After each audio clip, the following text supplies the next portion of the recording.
I go clicking buttons and hitting stuff, but Gally May nailed it one time. On time. I mean, it was close. It's 8:01 right now, but we started like with all the intro and everything. Indeed. It was straight up. Yeah, counts. Indeed, Thomas, how are you doing? Good. Happy Thursday.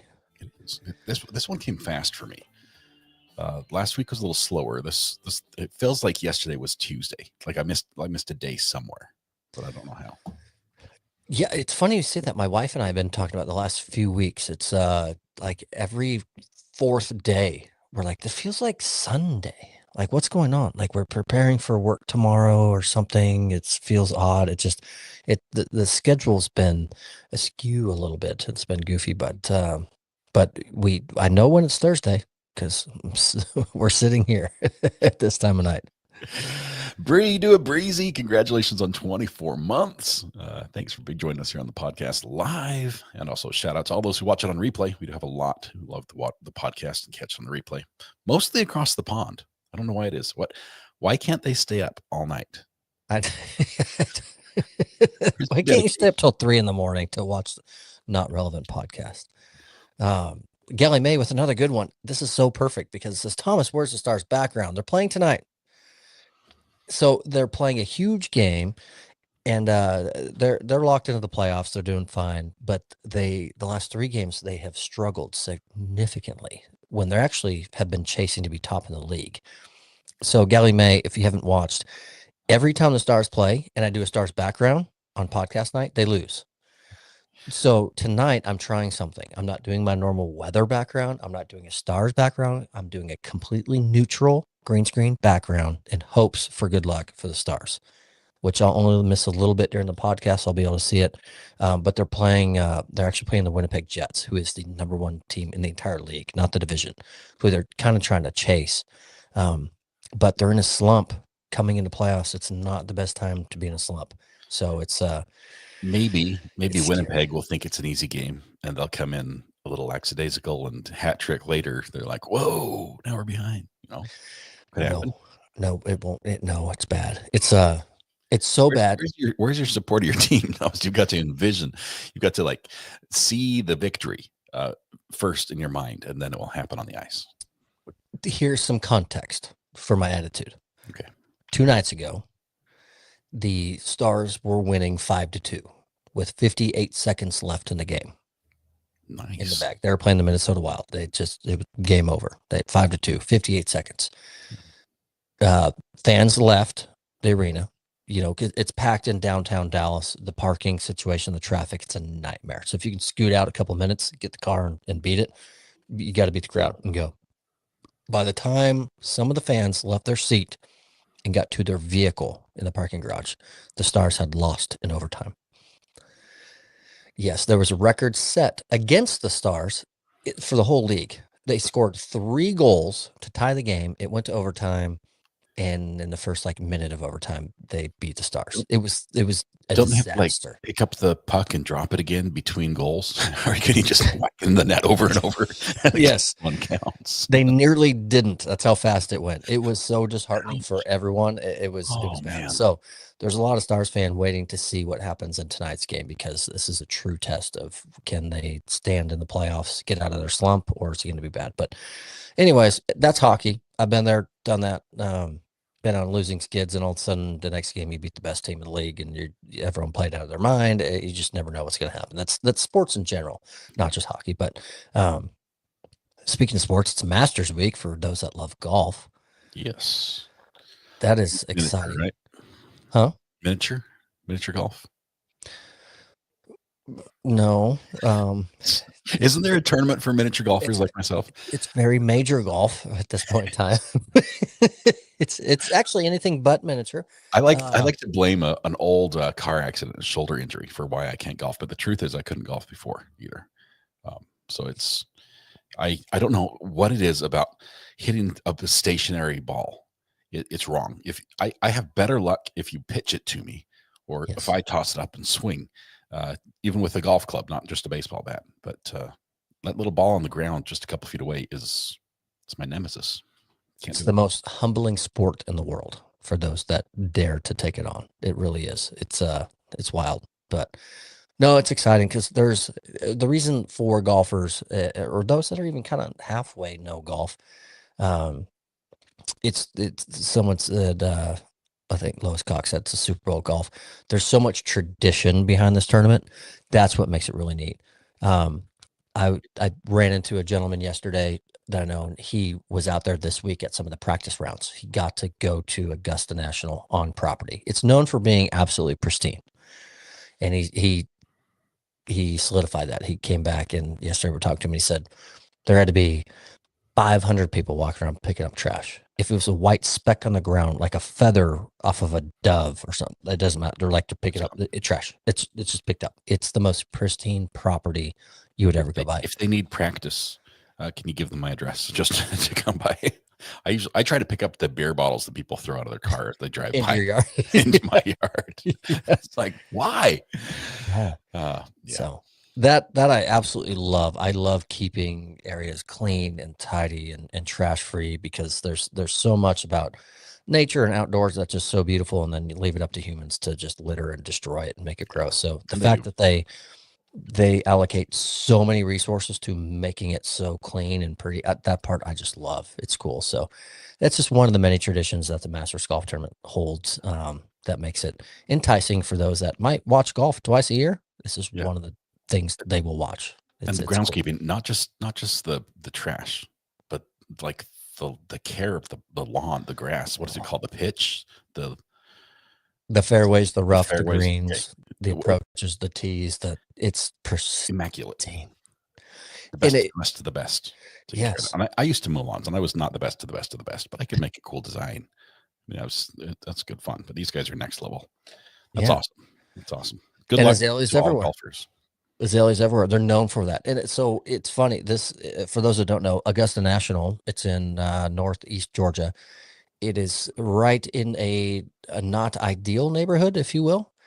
Like don't leave your purse in the front seat of the car type thing.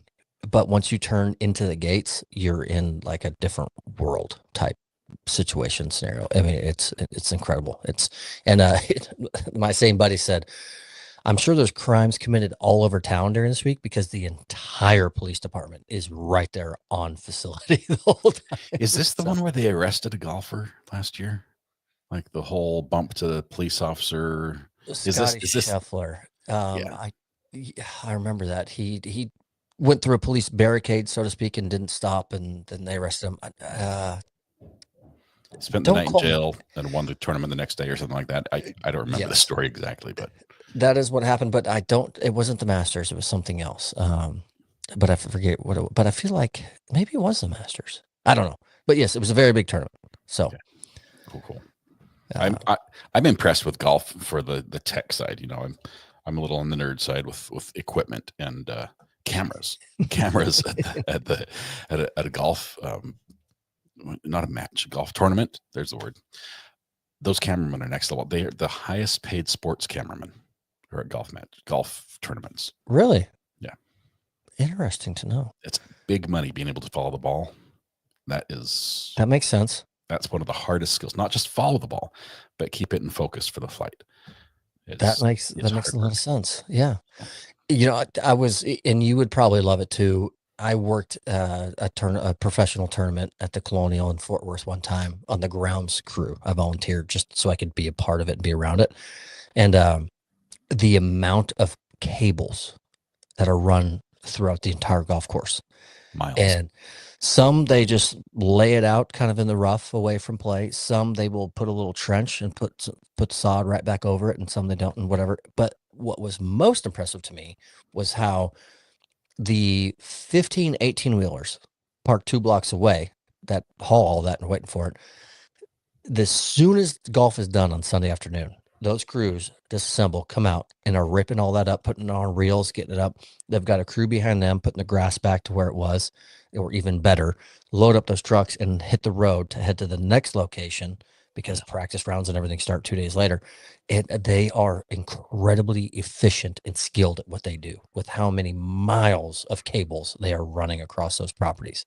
And if you could see inside the trucks when they're done, because I've been on those crews, if you can see inside the trucks, there's no space. Every possible inch of those trucks is filled up with cables and boxes, and it all collapses to be a serious, just a one block of equipment and connectors and cables, and everything has its exact spot.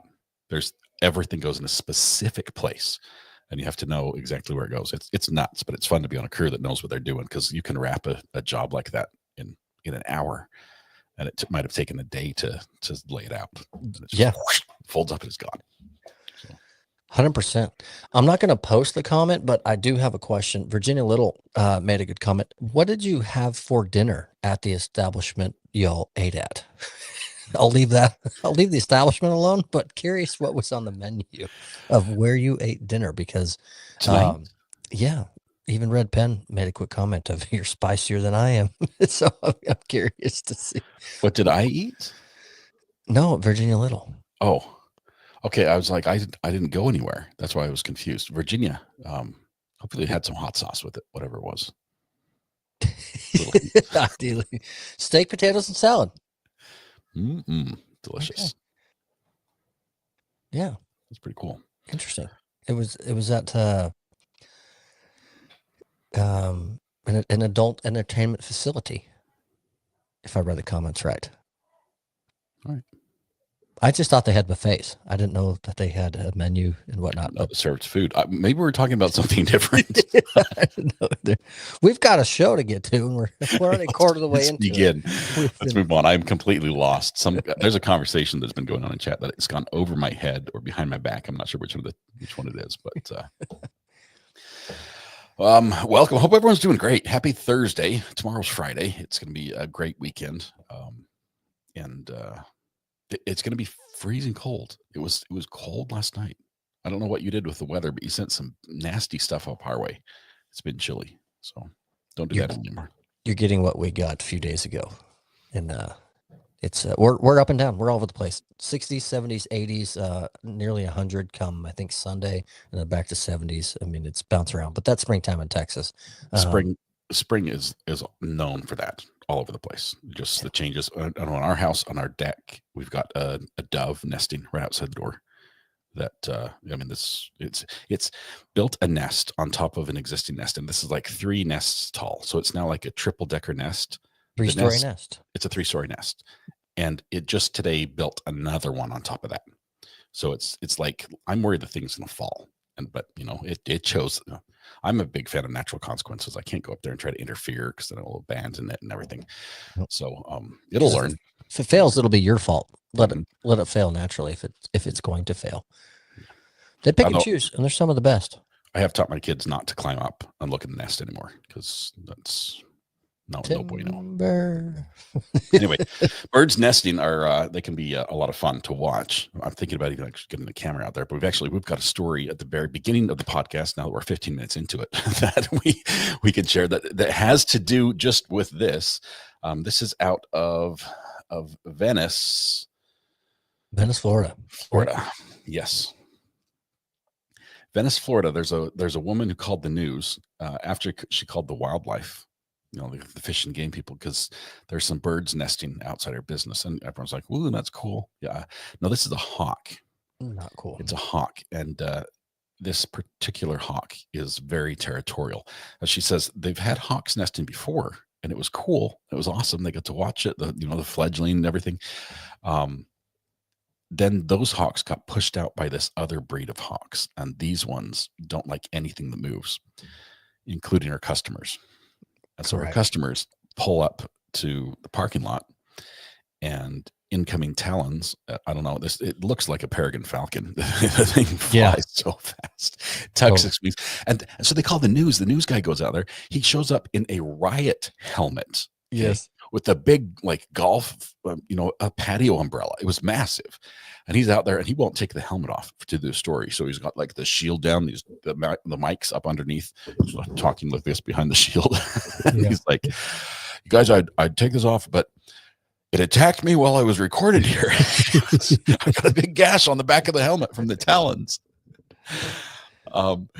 So they've contacted the fishing game. They've contacted the news. The news did the story.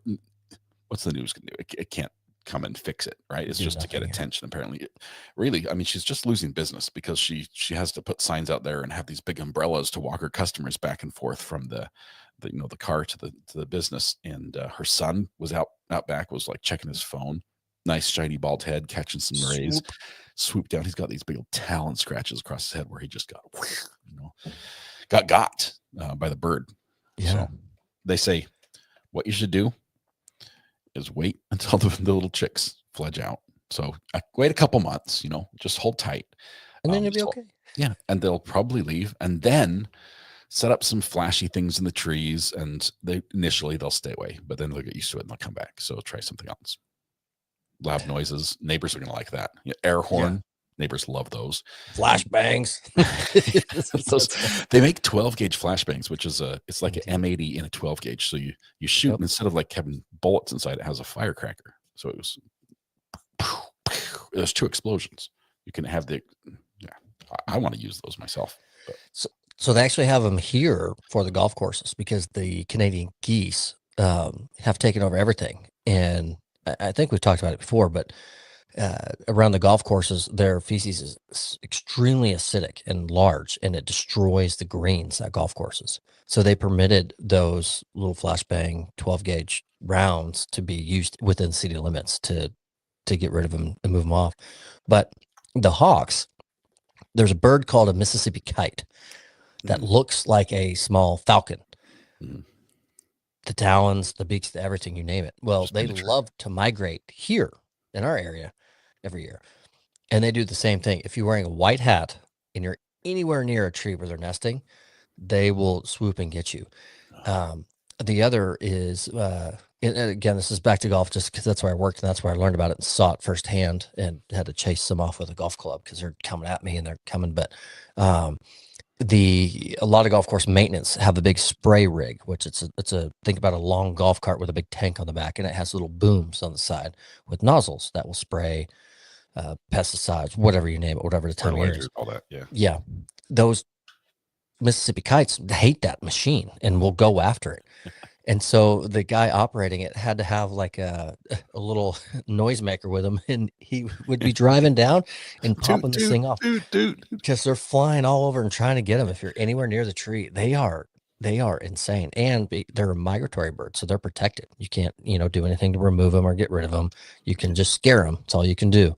And they are vicious. Their talons are monsters. Yeah, it's crazy. So yeah, most of these hawks and falcons and eagles and everything are protected, and you can't do anything. You can't. A lot of them, you're not even allowed to pick up. Like an eagle, you're not even allowed to pick up a feather. Right. That's how regulated it is. And so even somebody like having a falconer come out,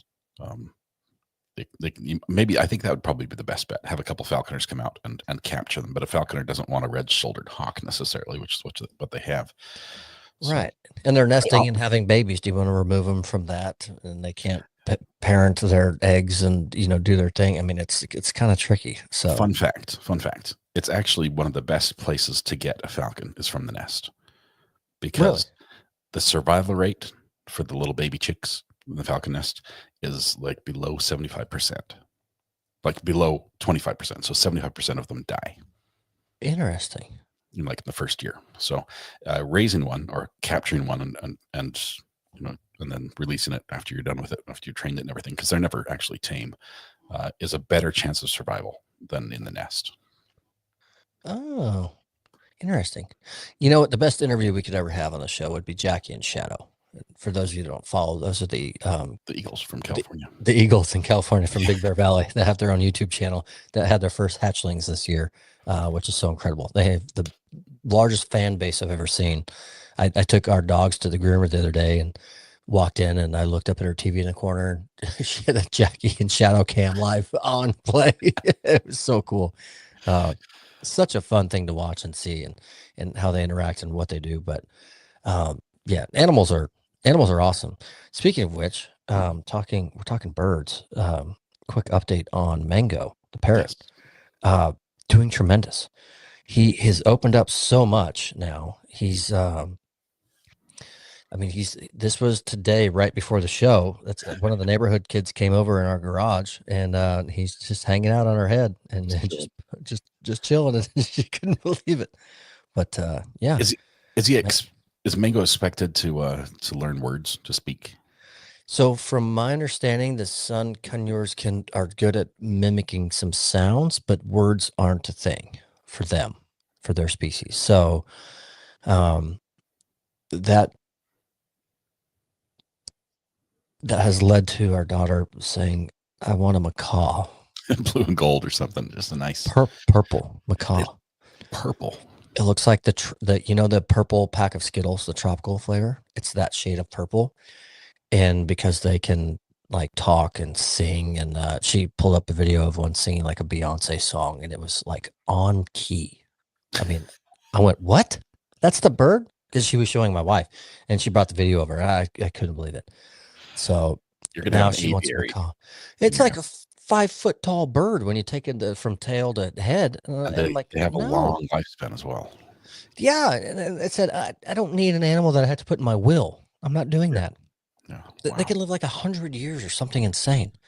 And I'm like, and then you're gonna I ignore think the you little could teach guy. it to swear at your like third and fourth generation descendants. So Oh, he could peck together some FU trees real easy if we train him to.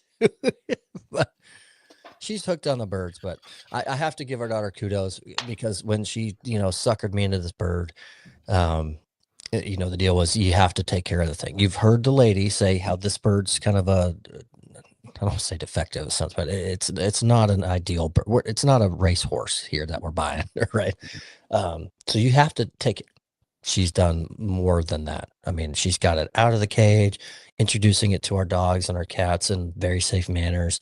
If she's in a room and there's no dogs in there with her, she opens the cage door so he can come out and hop around in the room, hang out on her bed, but fly back in and get water drink. And every afternoon, because I'm always in the garage or front yard, she comes out so we can come out and sit in the garage or the front yard and socialize and enjoy life. And she's been Johnny on the spot. She's been a good bird mama. awesome. She's held up to her end of the bargain. So proud of her there. And yeah, Mom and I, we've fallen for the bird. He's awesome. He's fun. So That's cool. The macaw, that's like next level. That's stepping right up to the top. You might as well get a falcon. And I'll just trap a Mississippi kite and bring it home, and then she won't want anything. But it's actually pretty easy in most states. All you need is something called a muse, which is just an outdoor birdhouse that has to have shelter and a perch and everything else, a window. And you need to have generally a sponsor, which is another falconer who already has their license. And then you get your muse inspected, and then you just trap a bird, and it's that easy. You put out little like a little mouse in a cage that they can't get to, with little fishing line loops, and it flies down, gets caught in loops, and you run out and throw a towel over it, and you now have a bird. Perfect. I'll make sure she does not watch this episode. Okay. That's not going to happen. Oh, awesome. Thank you for the update. I appreciate that. And to let us know what the macaw is going to be named. So yeah, that's not happening either. That's not going to happen. I looked at the price tags. Oh, big no. Yeah. Big no. And that's just the upfront purchase. You buy it, you own it. And it's raising another child. It's raising a child who will outlive you, times 2 type. Yeah. We did budget for that. Speaking about living and dying and putting birds in your will, the next story is straight from a funeral. And I apologize for going from something nice and happy to something nice and sad. But a funeral turns chaotic when the pallbearers, which if you're not familiar with a traditional funeral here in our country, if you are, what do they call it, interred? Yeah, is that where they get buried? You can either get cremated or they can bury you. Right. Okay, there's few other options. They're being launched from a cannon into space or something. We haven't got there yet, right? Soon, maybe. But right now it's really like heads or tails. Do you want to go up in smoke, or do you want to go down the ground? And this particular story, the gentleman was being buried. So there's a casket. The casket is heavy. It needs people to move it around. Generally, it's people that are close to the individual are are asked to be pallbearers, and they move the casket to its final resting place before it's lowered down. This particular story, the pallbearers were moving the casket to literally to rest on the device that lowers it down into the hole at the cemetery. Yeah. And All standard issue. The boards around the hole, something slipped, something gave way, something broke, and everybody went 6 feet down. Oh, pallbearers, casket smashing down. One guy landed under the casket. He was knocked unconscious, face down in the mud. A couple people sustained injuries, and obviously this is horrifying to a couple people. Probably no one more than the mortician or the mortuary company who was like, yeah, I hope we're up on our insurance. But apparently when the guy was, when he passed and he said, when I go, I'm taking you with me, he was serious. You're going with me. he took him down. Can you imagine? There's some things, there's some events you just don't want anything to go wrong. And weddings and funerals are in that mix. You just, depending on who's getting married, but funerals for sure. Yes. Yeah. Well, if you have a vested interest in the you want it. Maybe if you're bitter about an ex or something, you're like, well, I hope he trips on her gown and falls in cake. But man, what a story. Have you ever been a pallbearer? I've been an honorary pallbearer. What does that entail? Does that mean you're a pallbearer and you don't carry anything? That means I'm second string, basically. They'd put me in if somebody else wimped out or couldn't lift. It's not really a lifting thing anymore. It's not like the the Queen's casket, 900-pound lead casket where it's carried on the shoulders of military people for 7 miles or something, and then up the steps of the cathedral. It's not like that nowadays. Sure. It's more supported than somebody getting an ambulance. You're just wheeling it around and pushing it for the most part. Yeah, I guess maybe our town or market or something was different. I don't know how many years ago. It's short it for sure. It was probably longer than I think, but I was one with a really good friend, and we called him Coach from softball. But we carried him from the funeral home through the hall into the hearse, and then we raced ahead to the cemetery, and then we took him from the hearse out and then to the gravesite. And that was a very surreal experience, I will say, for me. During the time of duty, I don't know, for lack of better terms, but it didn't allow me to have any emotion because I was so focused on doing everything proper that we were directed to do and where to carry from and following my instruction. But then it was when we were said and done, we stepped to the side to then watch the raining ceremony, where you start to think of like, wow, I just carried, him to his resting place, and I was a part of that.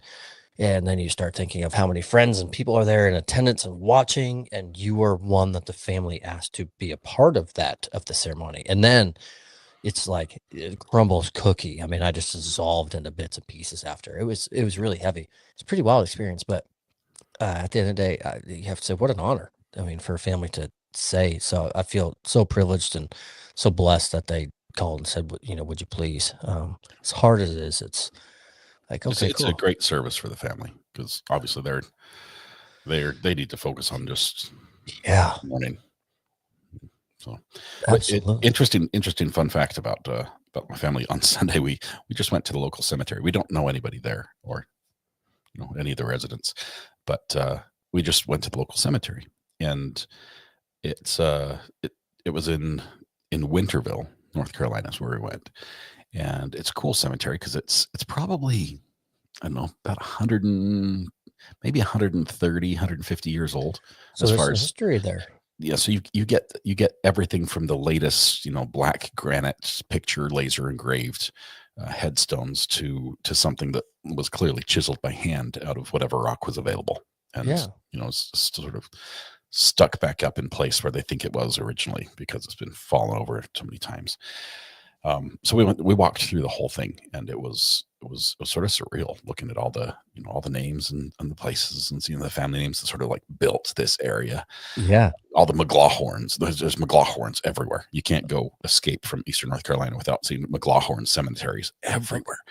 And it was really neat. There was one grave that was, I mean, a lot of them are decorated with lights and have like little solar powered batteries and fake flowers. Or Yeah. there was one grave that was it was like a high school kid just out of high school, was on the volunteer fire crew, Oh no. and he passed away.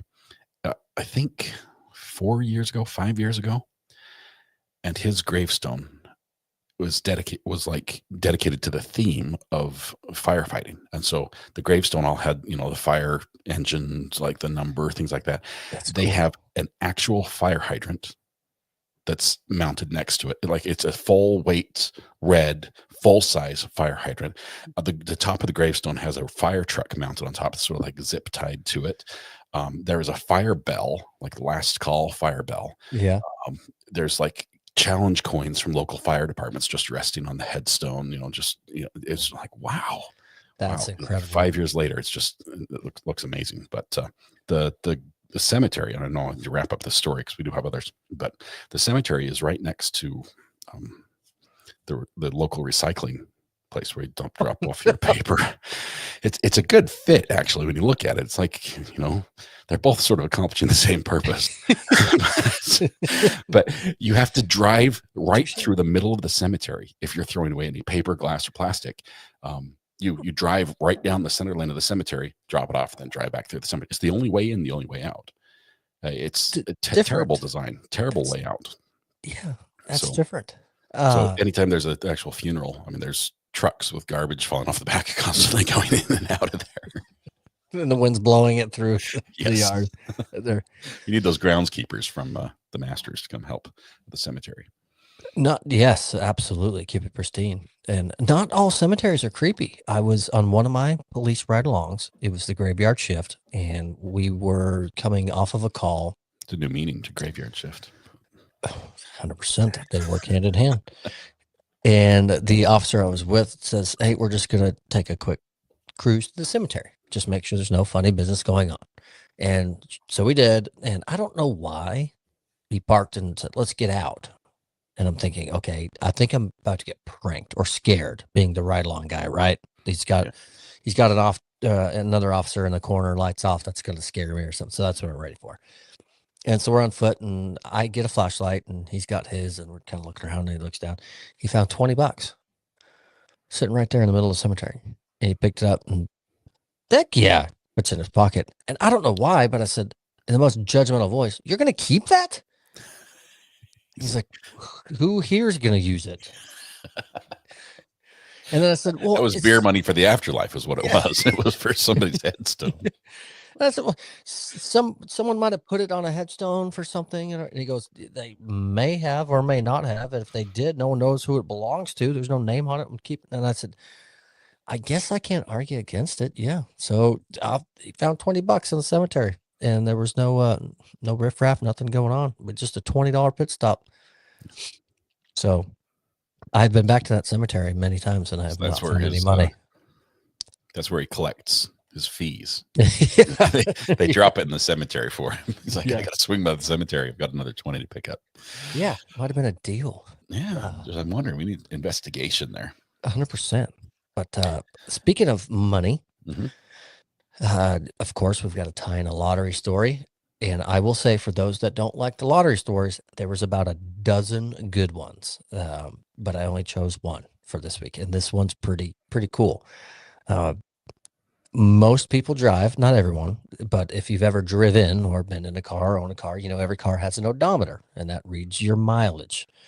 Yeah. So Maryland woman decides to use her odometer reading on her vehicle to pick the numbers for her lottery tickets. She got 2 tickets with the same numbers. Don't ask me why, but that's what she chose to do.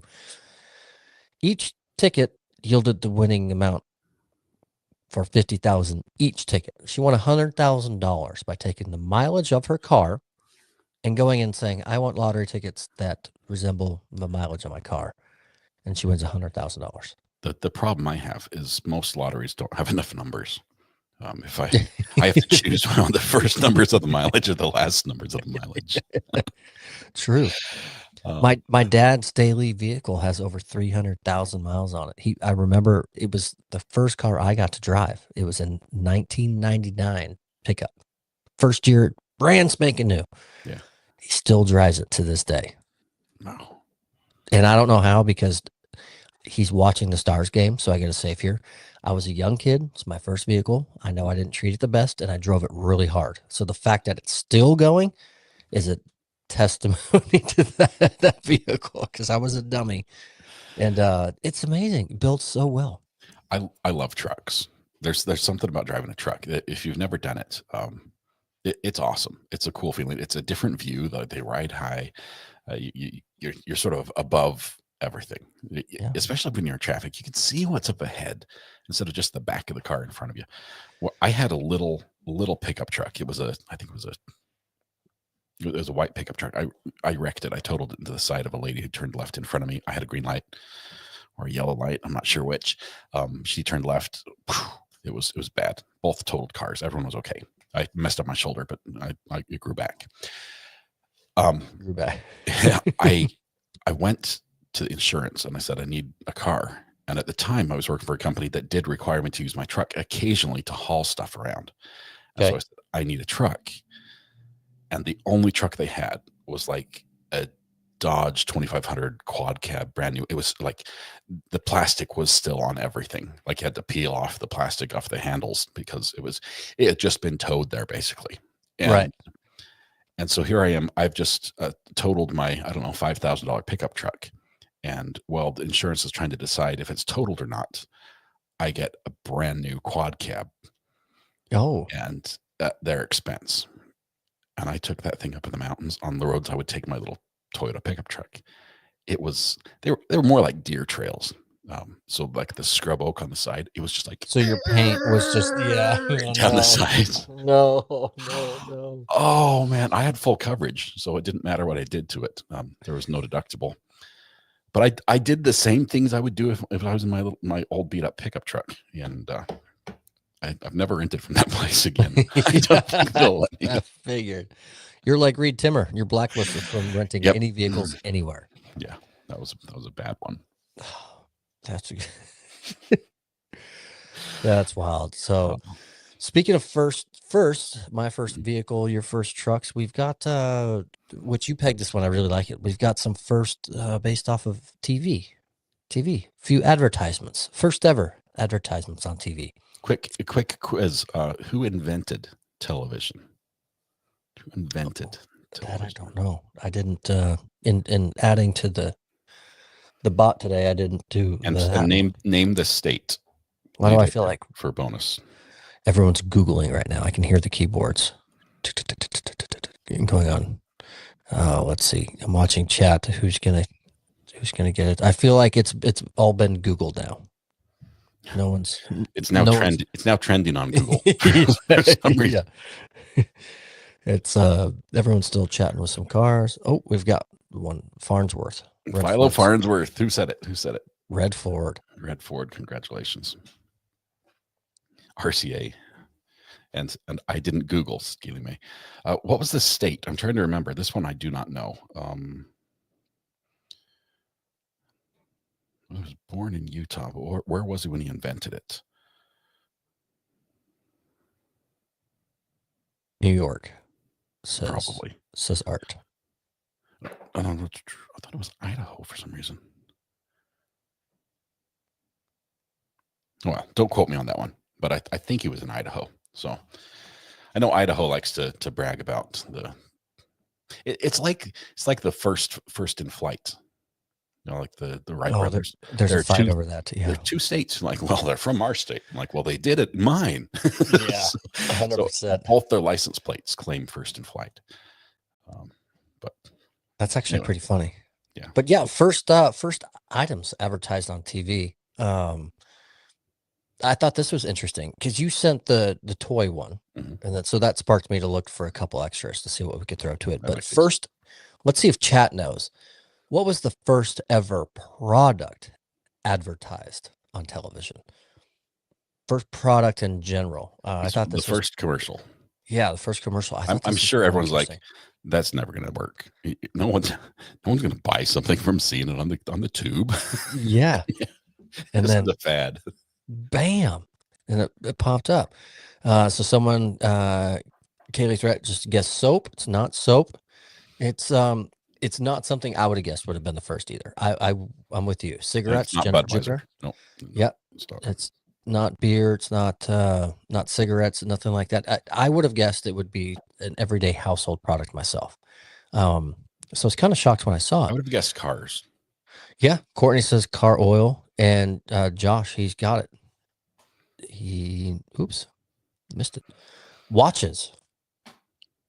How much? Watch brand. How much would a new watch set you back? I mean, with all the advertising money that they've got to spend on the commercial. So that I didn't include. I failed on that. $9.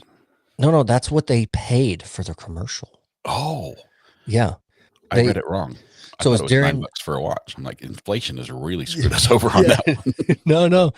So it was it was during a Yankees and Phillies game, I believe. It was a baseball game, and I know the Yankees were a part of it. And so they decided to pay for the advertising spot. They paid $9 to advertise their watch brand there. And it was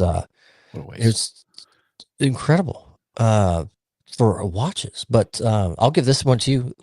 You can answer it when you do. But the first toy to be advertised, which I think is pretty neat. I still reference said toy to this day. I referenced it yesterday yesterday on the live stream. Oh, okay. So someone's going to get that then. First toy advertised on television. Anyone in chat have a couple guesses at that? There were only 3. There was Lego. That's a good one. Something that I can't remember. And yes, Jenny G, Mr. Potato Head. 1952. It was also the first ad targeting children, followed closely by Camel Marlboro cigarettes. Marlboro man, yeah. Lynn Taylor, I'm with you. That would have been my guess. Yo-yo. I would have figured something like that would be in there, but yeah, that's Mr. Potato Head. When you're giving the golf instructions and someone's in a greenside bunker in the sand, and you're teaching them how to kind of hit out, I would tell them, pretend your ball is Mr. Potato Head, and you're using your sand wedge to just cut the legs out from underneath Mr. Potato Head, and that's what helps you get the ball out of the bunker, and do it with speed. Chop his legs using those toys for years. Well, I never put him in the bunker. I just tell people to envision that because Here's our demo. Let me drop Mr. Potato Head, who's not always what he looks like now. He was a simpler version back then. But the ad work, they sold like over 1 million of them that first year. And I'm assuming you can still go buy a Mr. Potato Head, right? He was in Toy Story. He's still around. Can you imagine? There's a Mr. and a Mrs. That's right. So can you imagine sitting in a room? Littles as well. Like, I have an idea for a toy. Potato, but it's plastic. It was more like this. Can you imagine sitting in a room? Yeah. Hey guys, I've got one for you. We got a potato. Okay, wait. We got a potato. We stick eyes in it, and we sell it to the kids. And little arms, and you can take one arm off, and the kids will giggle because he has one arm, and you can put another one back in, and little legs. You can take them off, leg and put it back in his ear hole, and a big nose. It'll sell, and they're like, and then the CEO goes, Jim, I love it. Send it. And here we are doing what we're doing. It's got to be worth billions, right? Oh, it's the whole franchise. I think he sold it to the Hasbro, which was the Hasserford brothers or something before. Before they condensed it down to Hasbro. There were a couple of brothers who saw that this was going to go somewhere, and they snatched it up and bought it. First toy, Mr. Potato Head. Back to you though. First, do you have anything to eat? You look a little famished. I already tried them once, but carnitas Pringles chips. First snack food advertised on TV. Mm-mm. What would that be? Yali may know. Is she Googling it? No, it said first intermission of the Stars game. Do you want to know the score? JK, I'm not talking. Don't do it. Not Pringles, not cornflakes. Lay's potato chips. What was their ad way back then? What was like? You know how they used to have logos or like slogans? Yes, indeed. Wasn't there something like no one can have just one? Oh, maybe something like that. What was? Deanie Dabber, good call. Nailed it. And someone else, Rick Groover. I agree with you. I would have guessed something like Fig Newtons or something in that area. Red Pen says the chippiest chip around. Bet you can't eat just one was one of their slogans. What was it before then? You can't stop at just one. Can't eat just one. Once you pop, you can't stop. That's Pringles. I like that one. Jenny G. I once did a contest with a whole bunch of scouts in my car coming back from a camp out, and I challenged them to guess the slogan for Pizza Hut before it was like $5 hot and ready or something. That's Little Caesars. At least Little Caesars, yeah, Little Caesars. Sorry, it's all the same. Pizza. Yeah. Then you got me mixed up with Pizza Hut. They you know what I'm by pizza. You know what I'm learning by this? What? How good marketing is. Because I'm watching everyone in chat name off what we're thinking about. What was this slogan? And everyone's nailing it and knowing it by the brand. And I'm sure half the people haven't eaten that product in years, but we all know it. It's ingrained in our brains. How effective it is. So we're talking first ever products, toys, snacks. When marketing started to break loose, $9 for a commercial. It's now a multi-billion-dollar industry where people are paying millions for 30 seconds during the Super Bowl. I would like to see a show of hands in chat. This is the first full-length TV program that was played. How many of you watched it? If you've seen The Queen's Messenger, which was a single-act drama, first ever full-length TV program that was played. Just looking at the evolution of where things started and where we are now, it's come a long way. It really has. The medium of television has morphed, and it's become such a mainstay in our lives that for most people it's a source of information, it's a source of entertainment. Yeah, it's generally been communication's been one way. It's always been receiving, but now even with some of the apps that are on there, you can text back and forth from your TV to people and things like that. And I know we have people that text to watch on the TV, and there are ways to do that. It's impressive. Well, look at the show right now. We're communicating via chat with Philo people. Would roll over in his grave. He knew what we were doing with his televisions. 100%. But lots of firsts. Any other firsts? Chat? Do you want to share with us in chat what's impressive first? As they type, I saw an ad today. Sam's Club by Hisense, I believe. Speaking of televisions, yeah, 100-inch TV at Sam's Club right now. When do they just need to switch to feet? Yeah, instead of being like, amen. It's like 8.5 foot television. Just tell me it's 8.5 foot television, because nobody knows how many inches that is, right? No, it's like very few of us are carrying on a tape measure, and they're like, oh yeah, that should do nicely on the wall. No, just tell me feet, and then not only when we switch to feet, can we stop measuring diagonally? I want to know how tall it is. I could care less corner to corner. Okay, I want to know height and width. When you're in a football game and you catch a kickoff right at the goal line and you run it, you were zigzag all over. Guess how many yards you ran?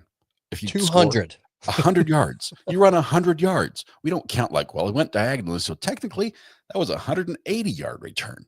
Agreed. But we measure TVs that way. It's wrong. It's just wrong. Amos says, my first time calling into any live show was on Recovery Addict. I still remember the day. I didn't bite. I don't think I've been mean to anybody who's called in ever. But yeah, corner to corner. I think it's deceptive advertising. It's like it's the same thing when you go to buy something in the store and they tell you how many grams it is. So it's like, what? Like, I know what that is, right? Right. The only people who know what grams are selling drugs or buying them. That's or they live in another country. We just don't know how that system works. It's metric, but we don't follow it. No, we don't. Oh, yeah.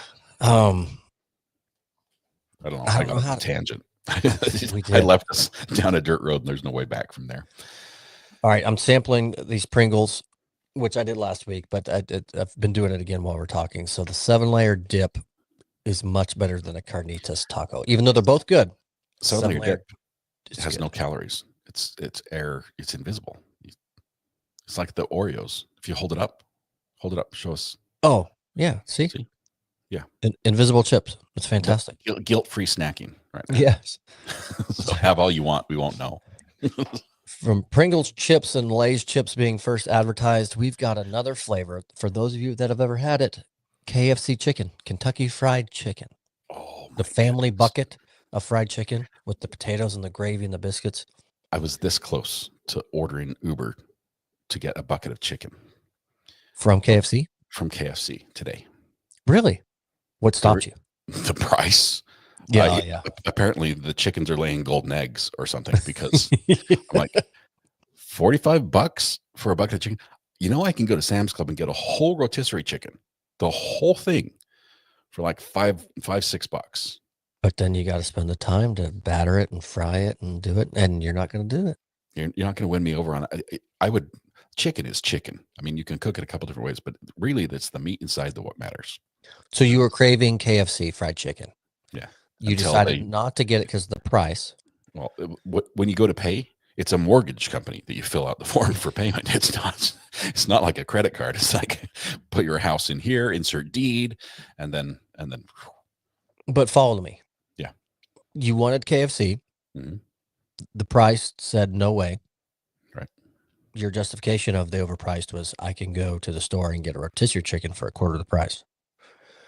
For a tenth of the price. Mm-hmm. So did you go to the store and get said rotisserie chicken for the 10th of the price and fry it up and get the food you're craving? No. No. I grabbed the keys and I told Mrs. R.A. I'm either going to the store or I'm ordering food. And she's like, or there's leftovers in the fridge and you can eat them like everyone else is. And so I had pulled pork. You had which is great. It was delicious. It was a crock pot pulled pork, shredded, but we don't put like a whole ton of sauce on it. So it's a flavored, but it's mostly just the meat. And I used some of the hot sauce that I was sent, this Captain Marwurt's from Maine. I don't know what it is. Okay. Amazing hot sauce. I could drink the stuff. It is so good. The thing about hot sauce, when you get a bottle of hot sauce, the first thing you have to do when you open it up, there's like a wrapper on top. You take the top off, open up, take the lid off, take off the restrictor plate, because there's like a little tiny hole that makes only little bits come out. And that way you can get as much as you need. And totally agree. Totally agree. Someone said it in chat and I had to let it go, but we're on KFC. Not an April Fool's joke like we touched on last week, but it's currently sold out, but you can get a batch coming up. KFC flavored toothpaste is a thing, and it's real. I'm going on eBay because that's where it went. Okay. Most people probably bought this to put it on eBay. So I'm going to do a quick check. KFC toothpaste. It's probably more to DoorDash. More than DoorDash. I have to spell it right, apparently. So KFC partnered with the toothpaste manufacturer Hismile, I don't know how to pronounce it, to unveil the newest dental hygiene product. And it's legit. They sold out, but they also made a KFC designed electric toothbrush, and it's still available. So you can get it on their website. But they're bringing it back. People loved it. Fried chicken flavored toothpaste. How much do you think someone would pay on eBay for a single 2.1 ounce container of KFC flavored toothpaste? How many ounces? 2.1, basically 2 tablespoons. How much do I think someone would pay, or should we're just talking about sold? All right, so I bet someone bought that for $65 that wanted it so bad. And I feel like that's $100 for it. That's just ridiculous. Come on, people. You could get a whole bucket of KFC for less than that. One bucket. $100 for a tiny thing of toothpaste. These listings: $99.99, $75, $78.95, $64.99, $59.99. This one's was sold April 2nd, April 3rd, April 6th, April 5th, April 8th, April 6th. It's selling April 10th. The last one sold for $75. No bones about it. No bones. No bones in the toothpaste. I would try it to see how close they got, but there's no way on planet Earth that would be the toothpaste I'm using, because there's nothing better than a good toothpaste where you feel fresh and clean of food. Part of the function of toothpaste is to not smell like you just ate dinner. Correct.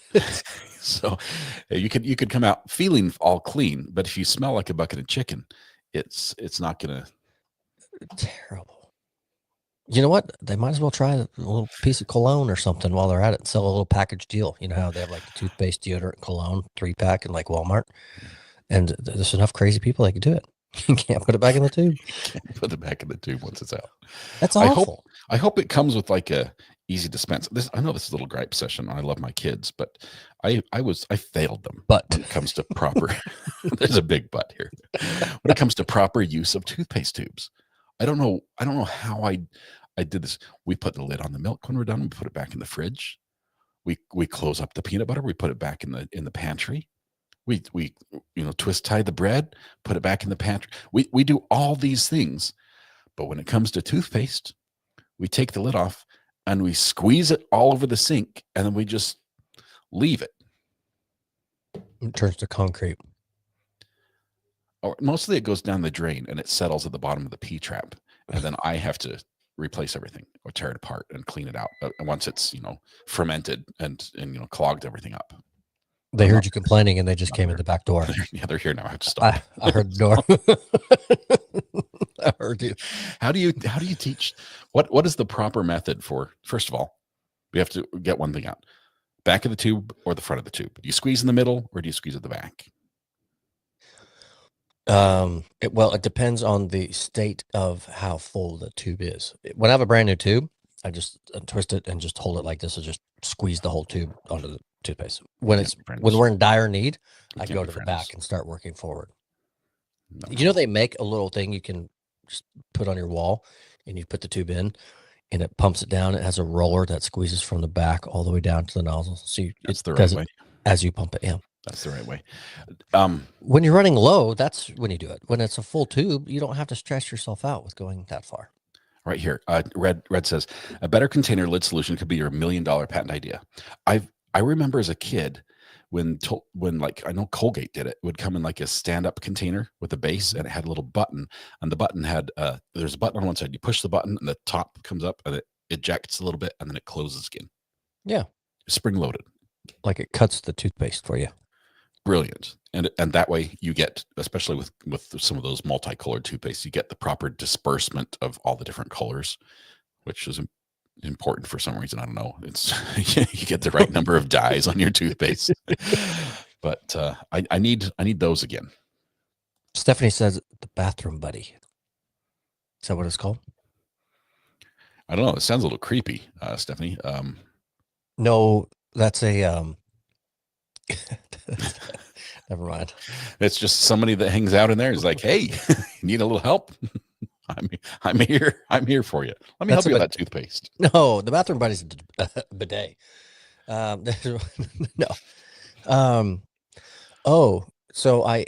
Okay. Warning for those that go to Amazon and type in bathroom buddy. It's a good buddy, but it's for numerous applications that don't appear to be regarding toothpaste. So just FYI, if you do look them up, it's a self-cleansing tool. Your algorithm will forever. Oh, and I'm logged in. Will forever be polluted. Oh no, I'm logged in and it got me. All my Facebook jump on your computer to make a quick order. She's like, Thomas, why am I seeing this? Oh man. Yeah. Quickly go to your history, see if you can delete it and say, I'm not interested in this product. It was a misclick. There's some option in there somewhere where you can remove it from things you've viewed recently. I'm intrigued. It's a personal hygiene kit. Like it. Never mind. Leave it. It sounds like it's perfect for your algorithm. It's good. Oh, you got it. Before we go, speaking of odd toothpaste tubes, we have an odd story that is from Uber. All our stories are odd, but this one's from Uber. What do you think of it? It's sort of a weird company. I mean, the ride share business has not really been around that long. No, It was taxis for so. I mean, it was you get a taxi or you get a limo, okay, or you could rent a car. Those were your options if you didn't have a vehicle to drive somewhere. And right. for years, that was the option. And taxi drivers actually, the companies tried to legislate against rideshare when it started. They're like, we've got to shut this down because it'll kill us, and it did. But hey, who was that? Welcome. No, Jenny G, going to bed. Saying goodnight. Oh, see you, Jenny. Thanks for being here. But Uber, in addition to letting you ride in strangers' cars for a reasonable fee, comes out with a list of weird things people have left in cars after said ride, Which is intriguing. and they do it annually. Like it's a best of.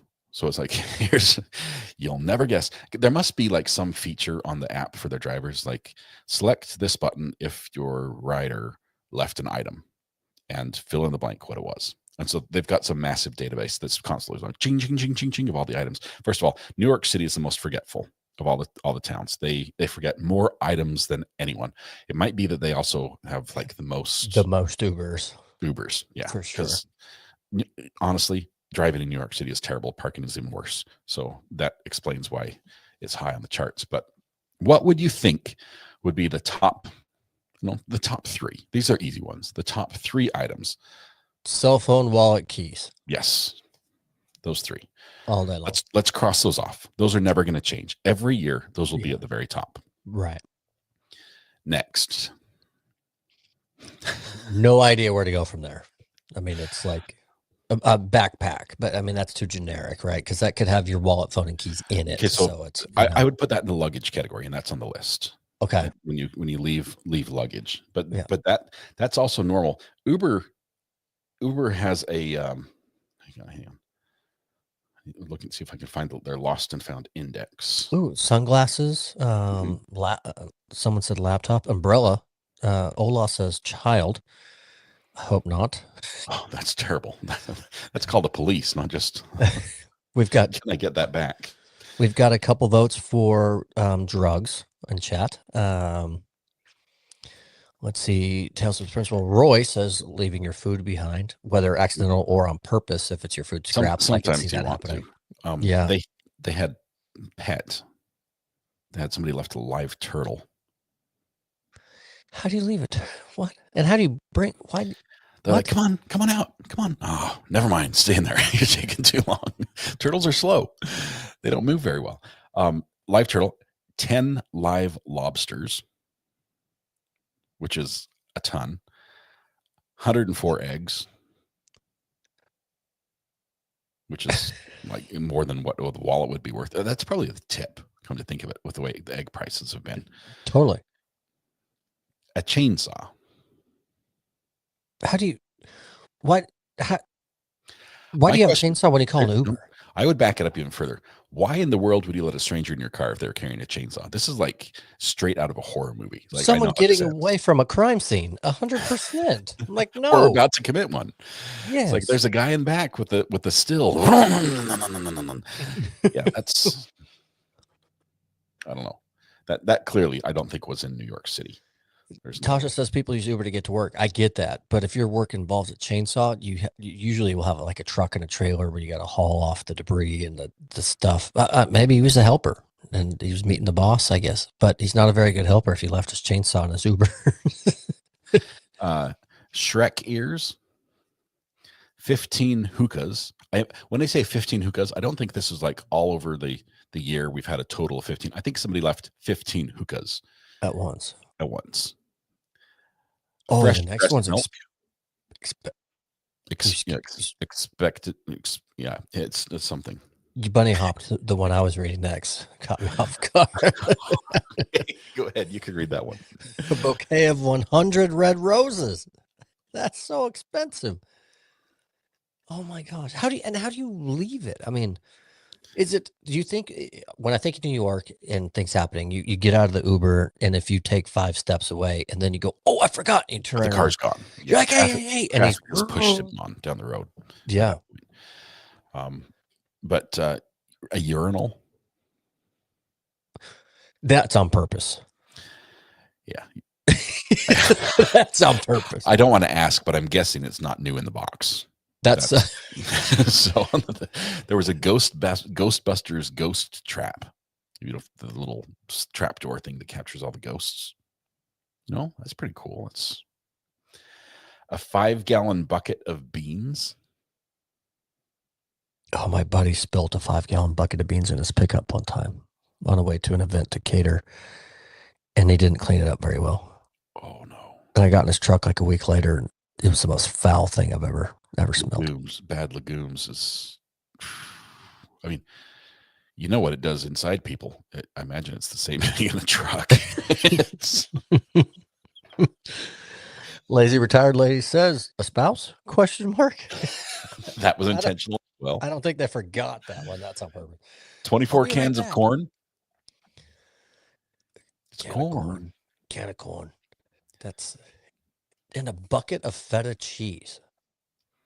Are these people like running errands because the restaurant's short on something and they're in such a hurry they're getting out and they're forgetting the product? I mean, these are volumes of certain things. I mean, the amount of lobsters, the eggs, the corn, a bucket of feta. Mannequin head with human hair. That doesn't mix with food very well at all. I just want to make sure it's actually a mannequin head at that point. It's just like, I don't know, just have somebody else check it first. That's awful. I imagine all of it gets sent up to Uber headquarters and they get to just have a party where they give it out to star employees. Like, and you win the lobsters and you win the urinal. It's the white elephant holiday party that they pass everything out to. What is, there's a rule when it comes to companies that mail things to you and then try to get you to pay. It used to be a scam back in the day. Like, yes, they would do this thing where they'd mail you something and then send you the bill. Health supplements were the number one worst. So the laws got crafted to prevent that from happening, and basically made it so if a company sends you something and you didn't order it, you get to keep it and you don't have to pay. With the Uber driver, is that one of the fringe benefits? With if somebody leaves something, does it become the tip? No, because if you leave your wallet or phone, they don't now own that. They take the cash or return the wallet, right? Exactly. No, that's probably what was intended. That's what they were doing when they took it out in the first place. They meant to give me the cash. That was in it. Yeah. I don't know. I don't know either how that works. But we have some Uber drivers. What is the company policy? First of all, we have some people who drive Uber, DoorDash, and all that. So, big shout out to the DoorDashers and Uber drivers. We rely on the service, not often, but fairly frequent, and we've had great experience. They're awesome folks. Courtney says if it's eggs, I count that as a tip. It's fair. Fair. Michigan fan, I'd leave them. It's getting personal. Throw that Michigan thing in there. Red Pen, a good point. There wouldn't be a Central Austin found, so I bet they keep them. I bet you're right. I bet this is what's been turned in. Imagine what's been left behind that drivers don't say is left there. They just put it in their pocket and they, call the shit. You know what you didn't see on this list? Drugs. Chat named drugs a lot. Drugs got left in the car. 100%. It's like, oh man, the cops are right behind us. I'm just going to leave this little baggie right here and walk away. Mm-hmm. And, youngsters living with mom and dad and be like, oh, I can't take this in the house. And they just stuff it in the seat of the Uber and off they go. Run away. You know what would be a cool thing to find out? If every Uber driver collected every coin ever dropped in their cars, and they were able to log into their Uber account and input after every week, month, I don't know, however you do it, how much in change they've collected nationwide database at the end of the year, how much change collectively of all Ubers all over the United States has gathered. I wonder what that number would be. It would be a lot, I think. I bet it would be so much higher than we would guess. Because pants pockets, especially for men, like men's slacks, pants pockets, were not designed to keep things in the pockets when you're sitting down. It's literally that's the position you sit in to empty the pockets. It just Abel, that's why I'm not an Uber driver. This is why we can't have nice things. People leave things like that around. And Red Pen and Galley May, they argue. They say, but it's not that much because people don't carry cash and change as much as used to. Everything's card. I agree with that to an extent. I'm a big card carrier and not of cash, but I still have a little bag in the console of my car because when I do pay with cash, I get coins and I throw it in there, and it's pretty stout for just my little car throughout the year. You say you've got a little bag. Is it like a little change, one of those leather? It's a little leather.